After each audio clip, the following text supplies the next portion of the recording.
بسم اللہ الرحمن الرحیم۔ السلام علیکم دوستوں، آج کی ویڈیو کے ٹاپک کا آغاز کرنے سے پہلے میں آپ سے انتہائی معذرت کرتا ہوں کہ میں اتنے دنوں سے آپ لوگوں کے لیے کوئی کنٹینٹ اپلوڈ نہیں کر سکا۔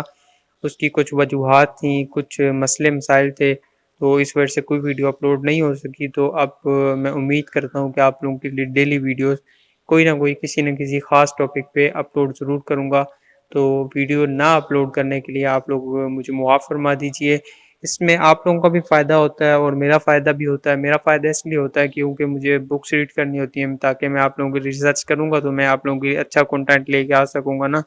کیونکہ پہلے بھی یوٹیوب پہ کافی اس سے ریلیونٹ کنٹینٹ پڑا ہے، لیکن مجھے یونیک کنٹینٹ آپ لوگوں کے لیے لانا ہے تاکہ آپ لوگ میرے چینل کے ساتھ جڑے رہیں اور مجھے سپورٹ کرتے رہیں۔ تو آج کی ویڈیو کا جو ٹاپک ہے وہ ٹاپک ہے حالت حیض میں جب لڑکیوں کو پیریڈ ہوتے ہیں، اگر مرد اپنی بیوی کے ساتھ اپنی خواہش کو پورا کرنا چاہے تو کیسے پورا کرے۔ اسلام نے اس بارے میں ہماری کیا تعلیمات ارشاد فرمائی ہیں، اور اگر ابھی تک آپ نے ہمارے چینل کو سبسکرائب نہیں کیا تو کائنڈلی سبسکرائب کر کے بیل نوٹیفیکیشن میں آل کا آپشن ضرور سلیکٹ کر لیں۔ دوستوں، حالت حیض میں جب لڑکی کو پیریڈ ہوتے ہیں تو اگر شوہر کا دل کرے کہ وہ اپنی بیوی کے ساتھ ہم بستری کرے، اپنی خواہش کو کیسے پوری کرے، اسلام نے اس بارے میں ہماری کیا تعلیمات ارشاد فرمائی ہیں۔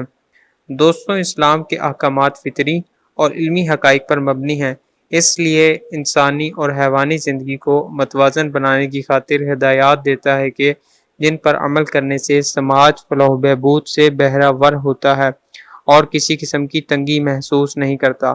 بعض مذاہب میں عورت کو حالت حیض میں اس درجہ ناپاک سمجھا جاتا ہے کہ اس کے ہاتھ کا کھانا، پانی اور ساتھ لیٹنا بھی ممنوع سمجھا جاتا ہے، مگر شریعت محمدی صلی اللہ علیہ وسلم میں سوائے مباشرت یعنی ہم بستری عورت کے تمام بدن سے فائدہ حاصل کرنا جائز ہے۔ صرف آپ ہم بستری نہیں کر سکتے، باقی عورت کے جس جسم کے حصے سے آپ لذت حاصل کرنا چاہیں کر سکتے ہیں۔ اس میں بھی تھوڑی سی کنڈیشنز ہیں۔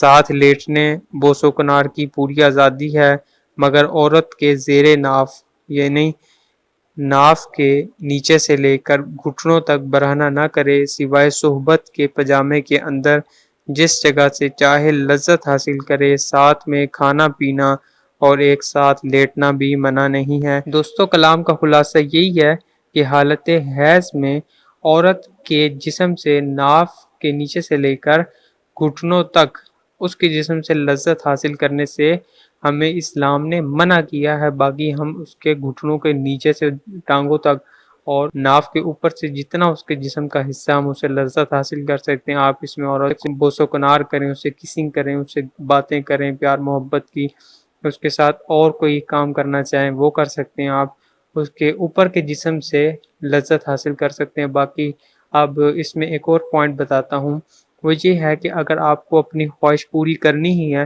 تو آپ اپنی جو زوجہ ہے، آپ کی وائف ہے، آپ اس سے اب اس کو میں دوسری سائڈ پہ بھی لے سکتا ہوں، تو نارمل لوگ کو یوز کرتے ہیں وہ کرتے ہیں ہینڈ پریکٹس، ٹھیک ہے۔ اگر آپ شادی سے پہلے خود بھی یہ کام کریں تو وہ اسلام نے منع کیا ہے، ناجائز ہے اور گناہ ہے۔ لیکن اگر بیوی سے یہ کام کرواتے ہیں اور بیوی اس کنڈیشن میں ہے اور مطلب منی نکالنی ہے اور یہ کام کرنا ہی ہے، تو پھر عورت اپنے ہاتھ سے مرد کی کر سکتی ہے۔ اسلام نے اس چیز کی اجازت دی ہے، پرمیشن دی ہے۔ تو دوستوں، امید کرتا ہوں کہ آج کی ویڈیو آپ کو اچھی لگی ہوگی، اور آپ نے اگر ابھی تک میری پچھلی ویڈیوز نہیں دیکھی تو کائنڈلی دیکھ لیں۔ السلام علیکم، اللہ حافظ۔